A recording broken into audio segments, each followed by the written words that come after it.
hopefully, I think there's a bit of confusion because we had to change venues, so might be a few more people turning up through the meeting. Shaun's going to give a brief talk on James Connolly.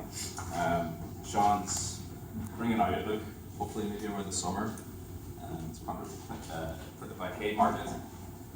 It's just a collection of James Connolly's writing. So I'll give it over to Shaun.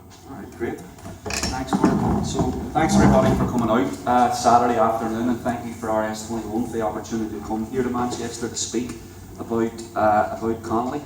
And I'll just start out on that. I've stopped making assumptions about what people know about James Connolly or about 1916, and I will include some direct quotes by Connolly himself as well, which sometimes can be a wee bit clunky in a talk, but I think they kind of get to the kind of Connolly that I think is very important for us to present right now. And I, like many people, grew up with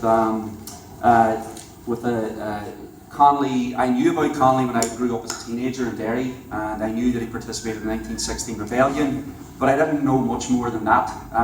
He was one of the many nationalist heroes that we were supposed to look up to, and of course we were in the midst of the troubles in Derry at the time. I didn't really know Connolly was a socialist. I didn't know much about socialism, so that was my non-introduction to Connolly really, and school didn't do a lot to challenge that.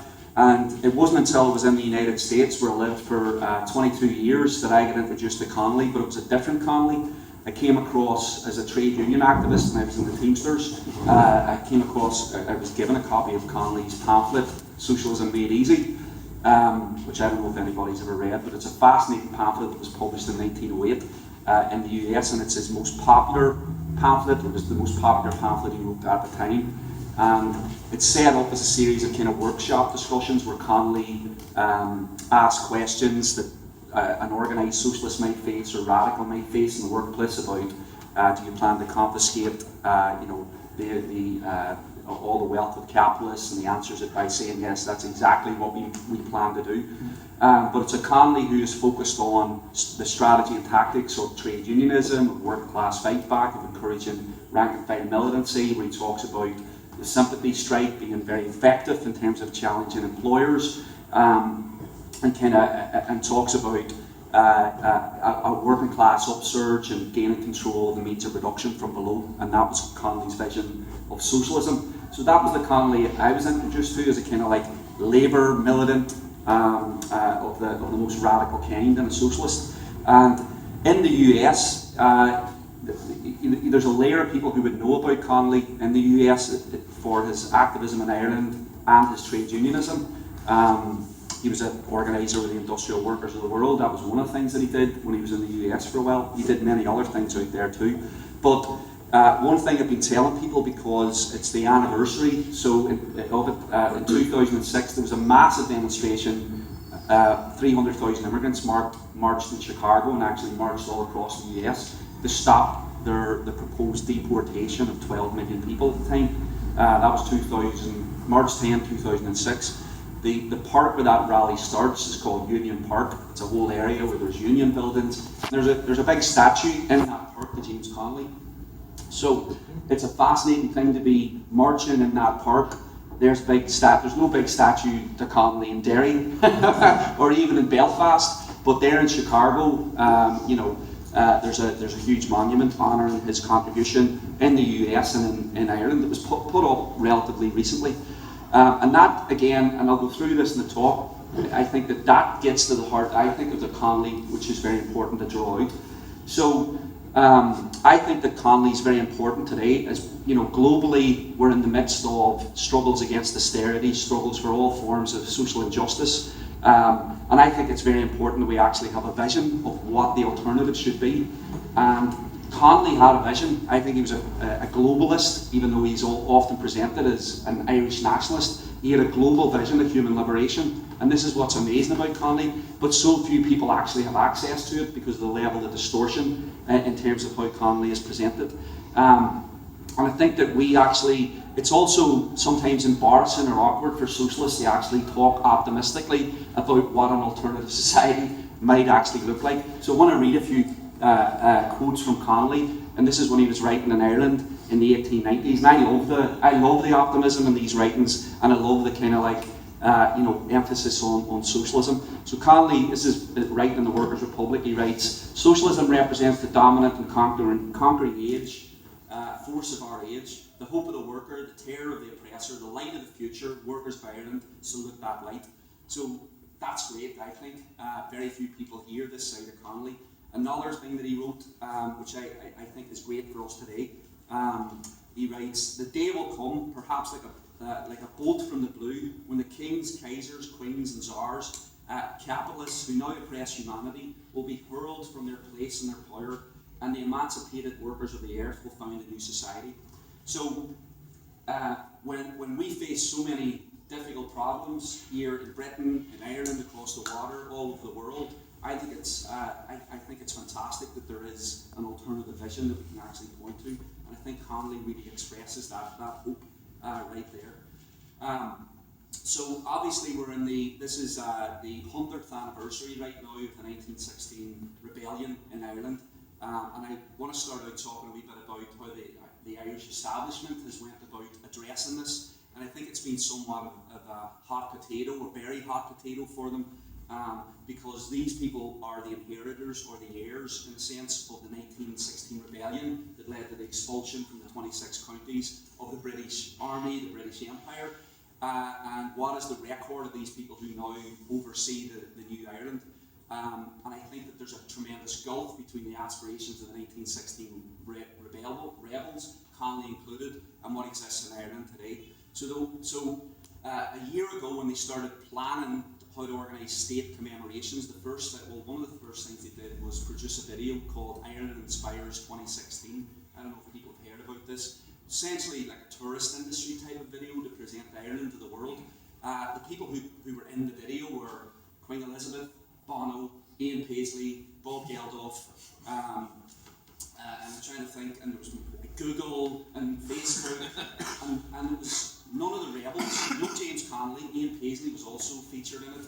No James Connolly, no Patrick Pearse, and it was a sense that this kind of happened in 1916, but here we are today and it's totally different, and let's not look at the past, and let's not even discuss what the rebellion was about, because that might provoke a discussion about awkward things today. So the Irish establishment today are on the wrong side of all the major questions in Ireland, and there's been massive demonstrations against them over water charges. There was a magnificent struggle for equal marriage in the south. But the Irish ruling class are very integrated into the world economy and kind of accept their place as like Ireland is a tax haven. It's a low-wage economy. We go to the White House every St. Patrick's Day and we beg for American inward investment, and we allow Shannon to be used by the American army, by the American state for bombing runs in the Middle East.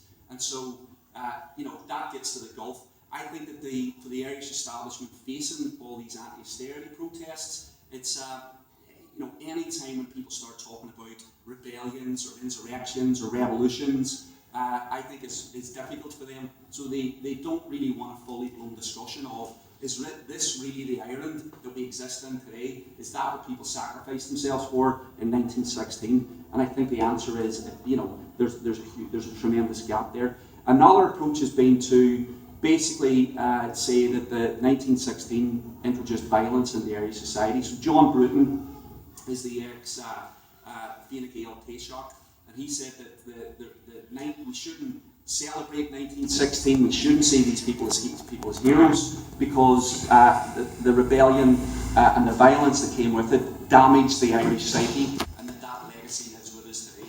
So, and obviously people look at the Troubles and think, that's what 1916 led to, and a lot of people don't want to be kind of trapped in orange and green sectarian politics in the north because the Troubles seemed like a complete and utter cul-de-sac. But I think that question of who introduced violence into Ireland is worth looking at to establish who actually did. So first of all, Ireland at the time, 100 years ago, was held as a colony of Britain, and held at times by 100,000 troops on the ground, enforcing that reality. That's just one obvious example of military power or violence. Secondly, at the time as well, the Ulster Volunteer Force had created a 100,000 person militia who brought in guns illegally from Germany and threatened armed rebellion against the British government, against the democratically agreed mandate of Home Rule. So they basically threatened an uprising that the British Army were expected to put down, which of course they refused to do. But that was introducing violence into Irish politics at the time against democracy. Thirdly, John Redmond, a hero of much of the Irish establishment, who advocated constitutional nationalism, had went up and down Ireland during the First World War, encouraging Protestants and Catholics to go off to the continent, to shed blood together, to sacrifice themselves for the British Empire, to guarantee Irish freedom. But what did that mean? It meant that 200,000 Irish people joined the British Army, 50,000 of them got killed, and that should be brought directly to John Redmond's doorstep, because he's the kind of person in his political party and political outlook that was responsible for the First World War and for encouraging people to go off and fight in it. Then there's just the issue of the rebellion itself. I mean, the number of people who died in the rebellion: 116 British soldiers were killed, 16 police officers, 316 civilians and rebels. Now, in a country the size of Ireland, that's quite a few people if you measure it against the population at large. But then you think about the First World War, right? For example, the Battle of the Somme, which will be celebrated in the north of Ireland this year, will be celebrated here. 300,000 people died in that rebellion. That battle alone, 300,000, including 3,500 people from Ireland, early on in the war. And then you just look at the bigger picture of World War I, where 17 million people were consumed in violence and barbarism because of what Britain and the other imperial powers in their fight over control of the world. So I think that the way we have to look at 1916 is that it didn't introduce violence into Irish politics.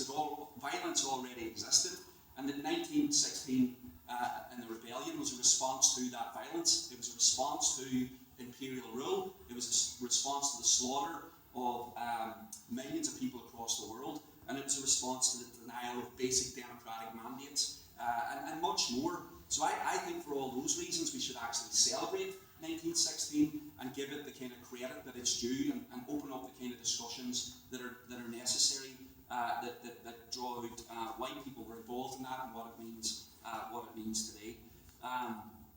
So that's just a little bit. Now, I think that the commemoration of the anniversary is also an opportunity to talk about, to challenge some of the many myths that Irish people and also people around the world grow up with in relation to 1916. And I want to just challenge a few of them now, because I think they're very, very important.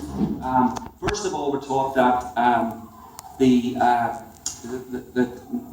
rebels who participated in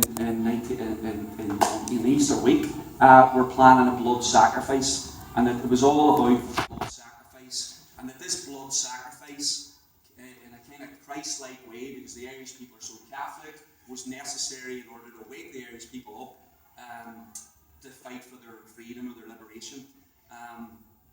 And I don't think that's actually true. I think if you go back and look at what was going on in Ireland in 1914, 1915, there's a different picture you get. First of all, people like Connolly said, I want nothing to do with the idea of blood sacrifice. They were going out to try and win, right? They thought they had a chance, because Britain were stretched by the Great War, of actually striking a blow for Ireland, establishing a republic, an independent republic. And in Connolly's view, he was thinking, if we can do that, it opens up the door then to fighting for socialism as well, and we can actually have a different kind of society.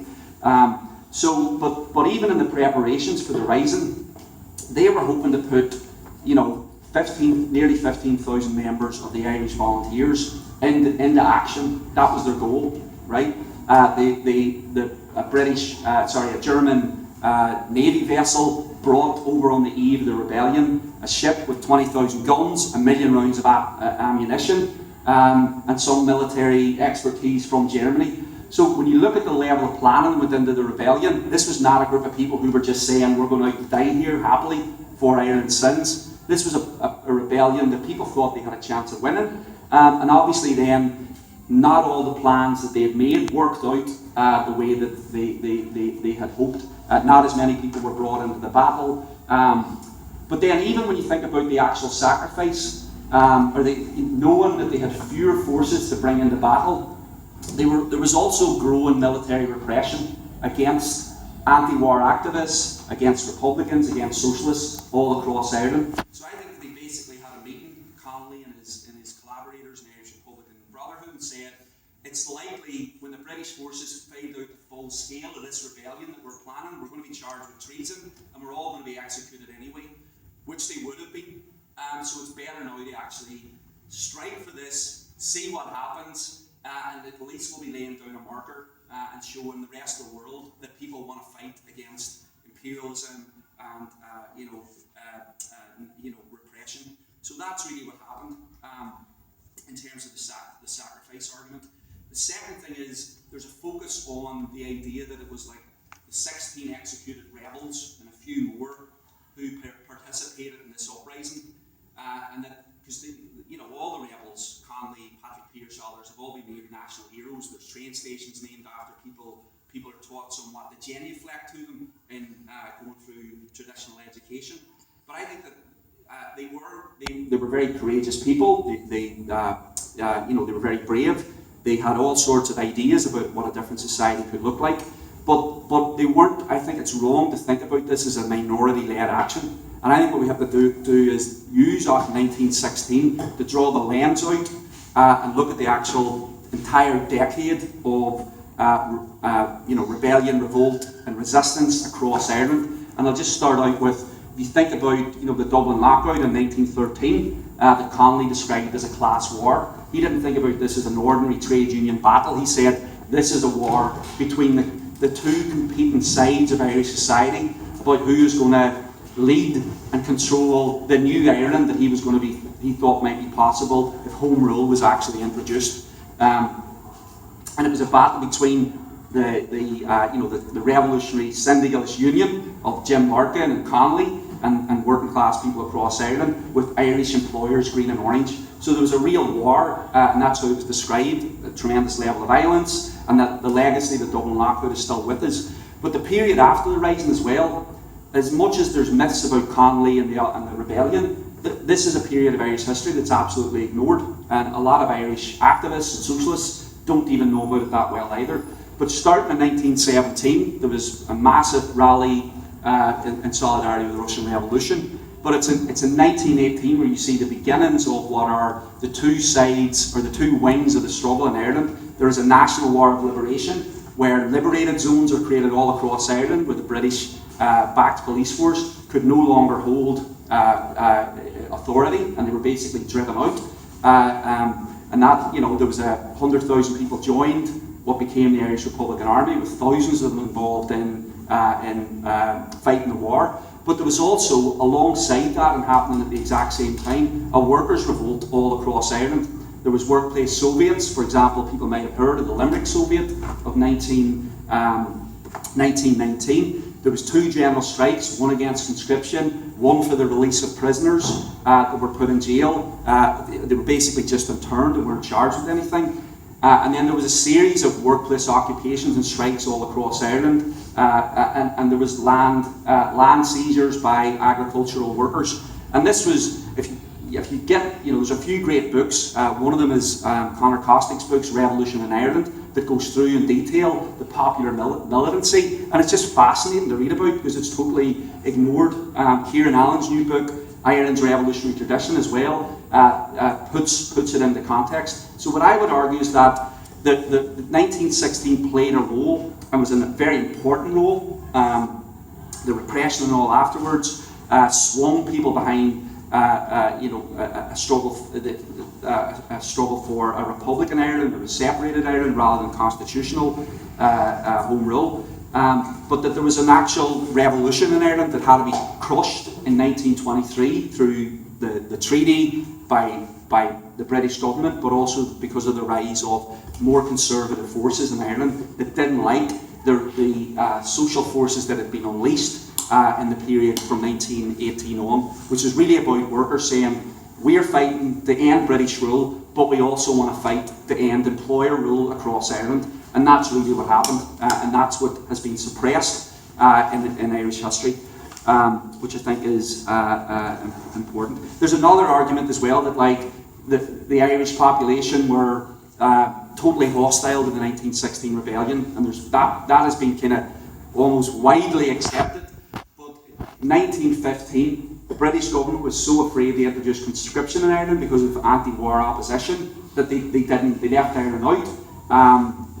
And there, people like Connolly campaigned in the labour movement, so all the major labour bodies in Ireland, from the Dublin Trades Council to the transport workers to the Irish Congress of Trade Unions, took anti-war and anti-recruitment positions. So, of course, there was enthusiasm in Ireland, as there was here, for the war at the beginning, but then when people began to see, as Connolly said, the mountains of Irish dead coming back, mangled beyond recognition, more and more people began to question the war, and anti-war sentiment was growing, which is why the British government were cracking down on opposition newspapers and political organisations. And that's why Connolly had a sense of confidence that like Ireland's becoming a powder keg, and what it needs is a spark.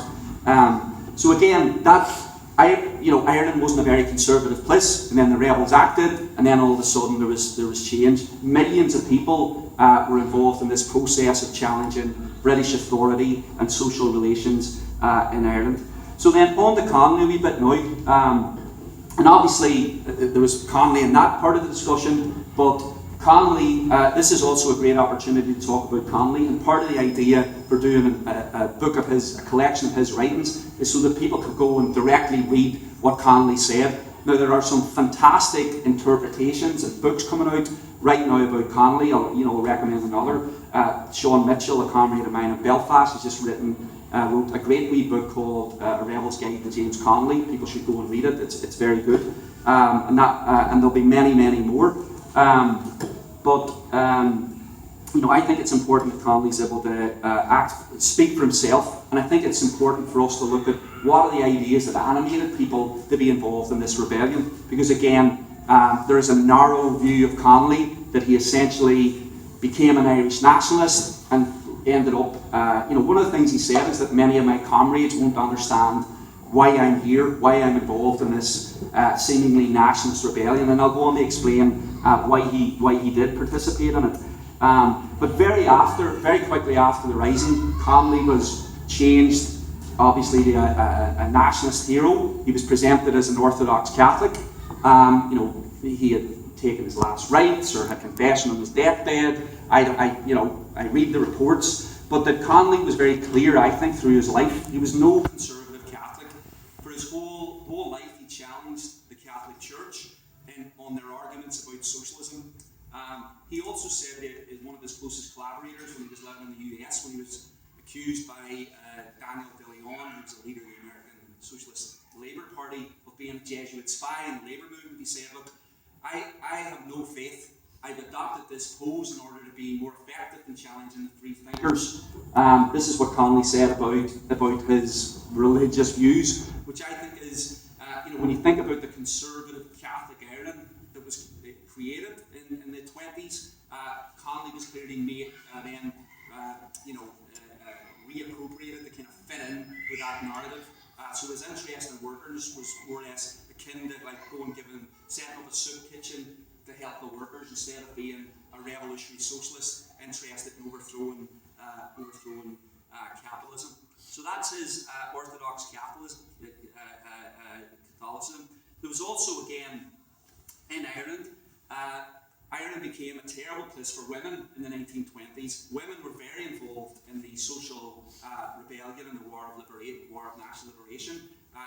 Connolly fought for the proclamation read out by Pearse to include both women and men. It was addressed to all the citizens of Ireland and to guarantee equal rights for men and women. This was unheard of across Europe at the time when women were fighting for the right to vote, the right to fully participate in society. Women participated in the Irish Citizens' Army. It was one of the few rebel organisations where men and women were allowed to participate equally. Connolly gave all the women that were marching out on Easter Monday 1916 revolvers.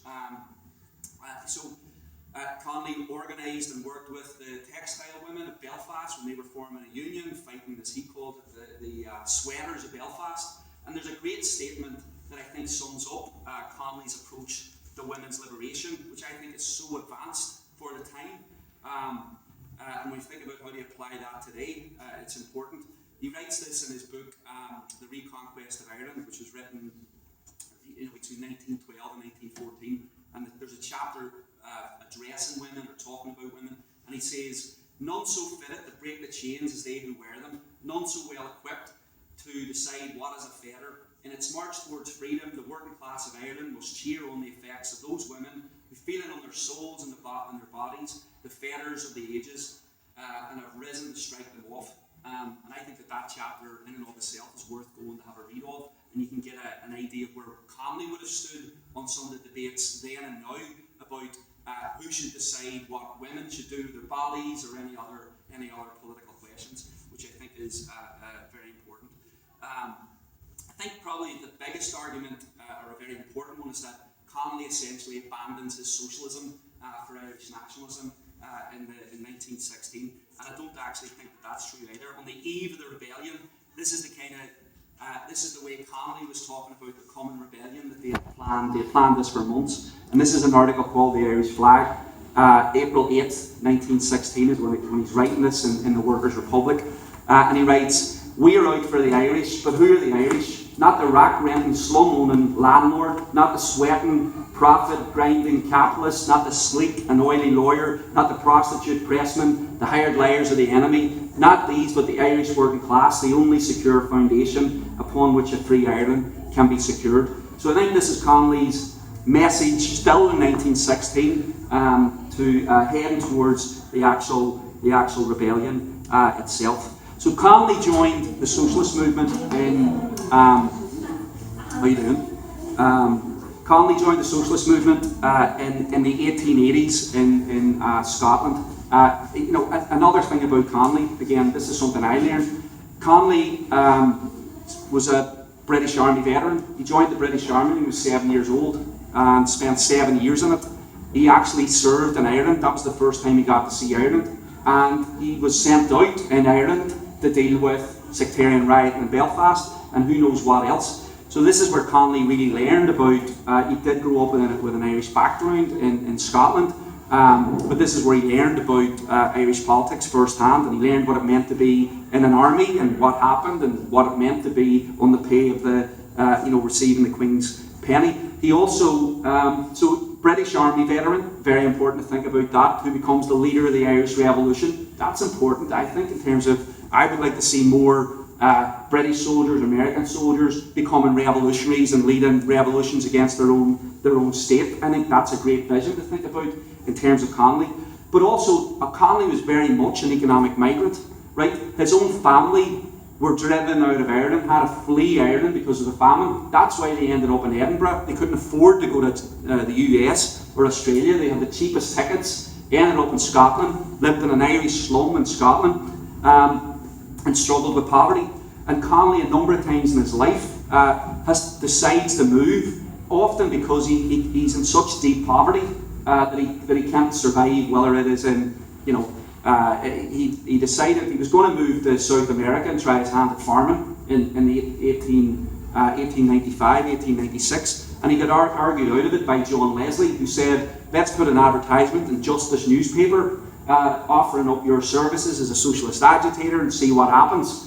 And the Dublin Socialist Club said, "Well, why don't you come over here and give organising with us a go?" So he ends up in Dublin, but he could have ended up in South America, driven out by poverty.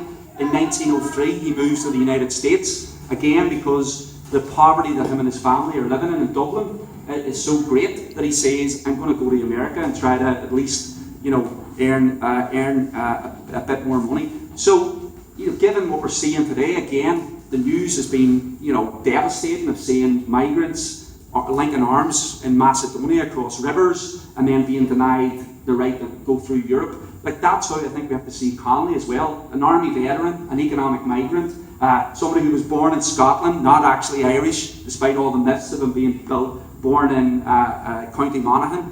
This person went on to lead lead a rebellion that we're talking about 100 years later. So that's a vision, I think, for what a future movement of insurrection here or anywhere else can actually look like.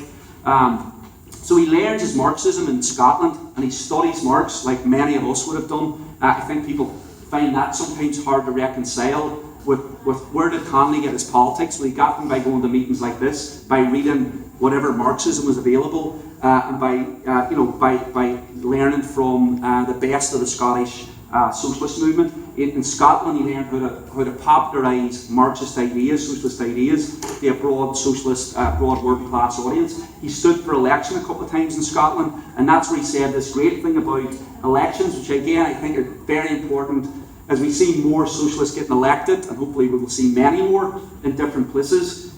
He said that getting elected, the Parliament was only good, it was only valuable insofar as that it was the return of a political, a disturber of the political peace. A disturber of the political peace. I think that's a brilliant way to think about socialist politicians who get elected to the Dáil, to the Assembly, to Westminster, that your role is to go in there and disturb the political peace, and they actually put a spotlight on crimes committed by the employers, by politicians who represent them, and they encourage people who are outside of Parliament to resist and to fight back. I think that should speak directly to us today. So he ends up in Dublin in 1896, and when he gets there, he meets with his Dublin comrades, and almost immediately founds a new organisation called the Irish Socialist and Republican Party. And they issue a manifesto a couple of months afterwards, very, very quickly. So Connolly got to work extremely quickly on reorganising the socialist left in Ireland. And 8 years before this, Engels had said there's not much chance this pure socialist movement existed in Ireland. Nevertheless, they charged ahead, and they were very optimistic. And I think then we see a bit of Connolly's genius, right? Because the manifesto does something that was unique and brand new, I think, in global politics. Not that Connolly was thinking on that scale, but they linked together the national question and the economic question, and basically said that the Irish people should seek their national and economic liberation in the same direction towards a socialist republic, where the workers of Ireland, the people of Ireland, would control the means of production, land, and would control our own destiny. And why was that unique? Well, in Ireland at the time, the two wings, the two struggles were distinct. There was a kind of republican or constitutional struggle for Irish self-determination or independence, and then you had various socialist campaigns that were mostly propagandistic, talking about socialism. And what Connolly does is he brings them together and says socialists should actually lead the fight for self-determination, for political independence, because they're that bound up. There was absolutely no stagism in this about like first we'll establish an independent Ireland, then 50 years later or 100 years later we'll start talking hopefully about socialism. Connolly was very much about like these two questions are so tightly bound together, we have to address them at the same time, and socialists should have an answer to how we can actually liberate Ireland. They muster all the available forces of labour for a revolutionary reconstitution of society and the incidental destruction of the British Empire. So what you see there is Connolly's vision of how Ireland can be liberated. It would be liberated by a risen working class fighting for its own demands, but that one of those demands would be for the boot of the British state to be lifted off their backs, because you can't envision socialism in Ireland without smashing or ending British rule. And so this was Connolly's contribution back then. And there was a lot of challenges with the Irish Socialist Republican Party, but I think that this was a fantastic contribution. And then he develops his arguments in Workers' Republic on all sorts of questions, the Gaelic revival, religion, worth going and reading. I mean, and his writing is it's written always with a kind of broad working class audience in mind. He doesn't do any academic writing at all, and so his writing directed to other socialists is fairly limited. There is some of it if you go and read the Irish Independent Socialist Review published in the US when he's reflecting on certain struggles and battles, but it was always geared towards a working class audience. And so the other key argument that Connolly makes, and he develops this in his best book, I think, which is called Labour in Irish History, where he goes through Irish history and the long struggle for independence, 700 years of struggles. Connolly, and he challenges the idea. He says, look, in all of these struggles, the middle class in Ireland, meaning the kind of layer of people below the British rulers who are eager to kind of run the new Ireland on a capitalist basis, they've abandoned the struggle any time it got difficult. They would rather abandon the struggle against the British because they fear a revolt from below more than they fear the British, because they're connected to the British Empire by 1,000 golden strings or threads. That's how he described it. And so his argument was that if we want to liberate Ireland, there can't be a union of classes. The working class has to assert itself in the struggle as an independent force. Otherwise we'll be betrayed. And he says that the working class is the only class in Irish society that will see the struggle for Irish independence through to the finish. Now, the way I would think about that is that's an idea of permanent revolution, with the working class at the very centre of the struggle, which I think again was a theoretical breakthrough at the time in terms of thinking about in a colony which had a limited industrial base, which is why Engels didn't think there would be a pure socialist movement. They actually developed these ideas, was terrifically important.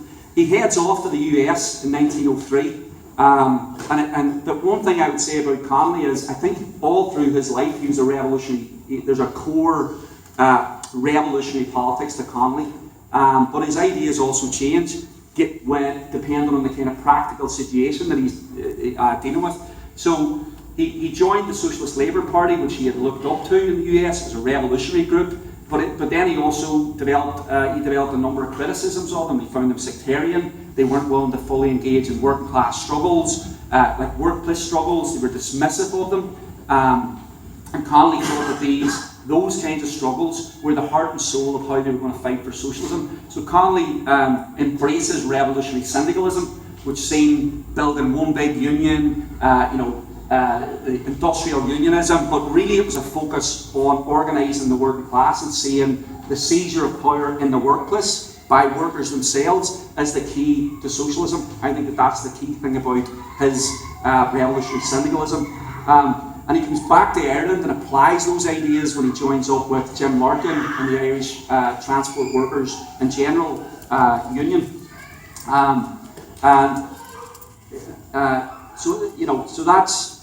These are some of the things that kind of changed about Connolly in terms of his thinking. I'm just going to move ahead here now. I don't know how long I've been going, but so he comes back to Belfast, or he ends up in Belfast when he comes back from the US. He said, coming back to the US, he told a close comrade, I think it's been the biggest mistake of my life. After spending 22 years there myself, I don't want to admit to that, I don't think that's true.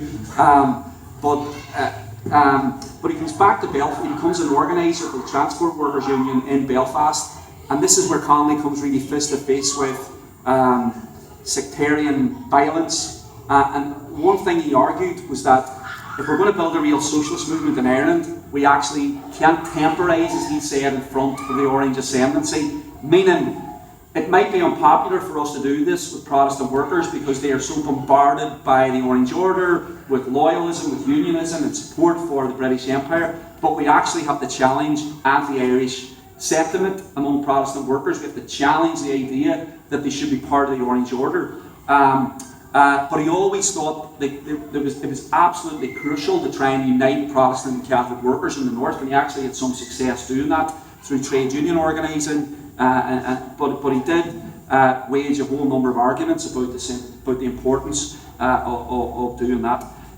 There's three events that I think shaped why Connolly participated in the way that he did in 1916. One was the defeat of the Dublin lockout, which I mentioned, because Connolly thought that it set the trade union struggle back. Connolly's vision of how social change was going to happen in Ireland was through a general strike by the Irish working class, and then a battle by the party of progress, the political party of progress, with the Irish ruling class. So when the defeat of the union happens, that sets back that vision, because it was a very harsh defeat. The union wasn't destroyed. Connolly and others worked to rebuild it, but it was a blow to the Irish working class. which was, would have been difficult for people like Connolly to deal with. The second was partition of Ireland. Connolly was confident that even though he wasn't a home ruler, he was for a republic, that the introduction of home rule would clear the decks, in a sense, and allow the class struggle to sharpen in Ireland. So he thought a home rule will force orange and green employers and political parties to kind of unite together, and Labour will enter the field as the opposition, and it'll be clear cut, so Protestants and Catholics can't be dragged as easily behind orange and green. Home rule, as we know, was blocked by unionism and armed unionism in the north, with the support of the British ruling class and Conservative Party, and then we ended up with partition. And Connolly's view on partition, he was totally against it. He said Labour should fight to the death against partition. He said it's going to lead to a carnival of reaction both sides of the border, and where we would have an orange north, where orange employers in the north would dominate politically in the north, and in the south it would be green employers in the south, and the Labour movement would be historically weakened. So he was against partition, but that was a massive blow, because partition was becoming inevitable in 1914. And then the third was the collapse of the Socialist International, the breakout of World War I. Now this tells you how much Connolly was involved in the socialist movement, because it's played down. Like, Connolly spent his life building socialist organisation. His thinking was part of the international socialist movement, the Second International of the day. He had disagreements with it and all that sort of stuff, but he very much seen himself as part of it. And he looked out and he was shocked. He said, what happened to all our resolutions, our pledges to stand up and organise rebellions, riots, general strikes on the outbreak of a war, that we pledged ourselves across Europe to stopping this because we knew it was coming. And he said the patient building over decades of the socialist movement is being annihilated right before our eyes right now. So you get a sense of the absolute collapse of the socialist movement that Connolly is part of. Now that was true in Britain and Ireland as well, which meant that there was handfuls of revolutionaries in different countries and different places who were trying to figure out how to organise, completely isolated, with the kind of theoretical framework as well, broken in terms of the Second International, because it couldn't answer these political questions. So Connolly had to search himself out, how do we respond to this? And I don't think enough credit is given either to socialists who were in this context, because the industrial war that was unleashed, right, was something that human beings had never seen before, death on that level. So I just think about it like if we were thrown into a situation of, I don't know, something we've never dealt with, climate change, where a lot of the things that we took as assumptions for society disappeared overnight, how would we respond? I think we'd face that great difficulty. But this was Connolly's response as the socialist movement collapsed around him. He said, the signal of war ought to have been the signal for rebellion. The notes of war should have been the toxin for social revolution. So Connolly in 1914 is saying, we need to organise a revolution. That's how we respond to this rebellion, or this war. He said the socialist proletariat of Europe ought to have prevented the wars and all the horrors, even if it led to civil war. So Connolly was basically advocating civil war to break this narrative that we're all in it together, and this is what he went about in Ireland. And then I think that this captures his actual perspective going into 1916, why he was so at the front, leading the argument about we have to strike during the war, even if we don't have the forces available to do it, we should take the chance. And this is what he argued. He says, starting thus, Ireland may yet set the torch to a European conflagration that will not burn out until the last throne and the last capitalist bond, and Devonshire will be shrivelled in the funeral pyre of the last warlord. So this is Connolly's vision in 1914. If we have a rebellion in Ireland, right, it might actually help to set off a chain across Europe that will lead to a war, not just to stop the war, a struggle to stop the war, but it'll lead to a struggle to actually destroy the society that breeds war, meaning we will have a struggle against capitalism. Now that's actually what happened in Europe that's what broke out. 1917, Russian Revolution, revolutions happening across Europe. So this was very much Connolly's strategy. So I think that this explains why in 1914 he adopts this as his revolutionary strategy and then works all his energies go into preparing for a rising. That's where his political arguments are. He argues with people in the Republican movement that we have to strike. Now, he'd always worked with people in the Republican movement in organising against conscription, against celebrating the Queen's Jubilee across Ireland. And you know, he built the main organisation he focused on building was the Irish Citizens' Army that had developed out of the lockout. And I think for him that was his revolutionary party for this period.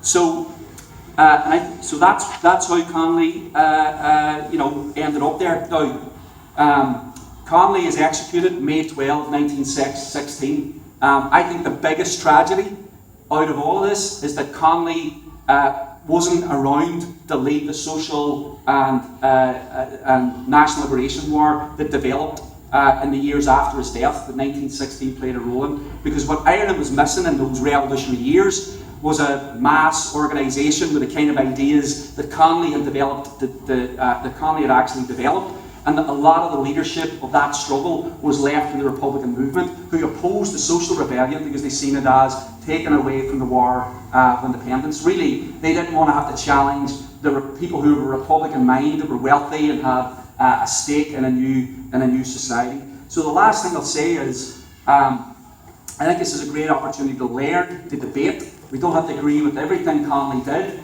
or even you know, people should debate out his participation in the rebellion. But he says in Irish history, he talks about, he says, look, without, he's praising Karl Marx, and he says Marx's scientific socialist way of looking at society is the best way to understand it. Because if you look at Irish history, without the socialist key, it just looks like one massacre, one injury, one defeated rebellion after another. There's no start, there's no end, there's no way forward. And Connolly said with a socialist key, it's like having a torch to the light, it's like having a torch lamp to the feet of the Irish worker on a stormy path. And I think that that's what's crucial about Connolly's ideas right now. It can be a lamp on the stormy path ahead for us in the struggles that we're dealing with right now. And I'll stop there.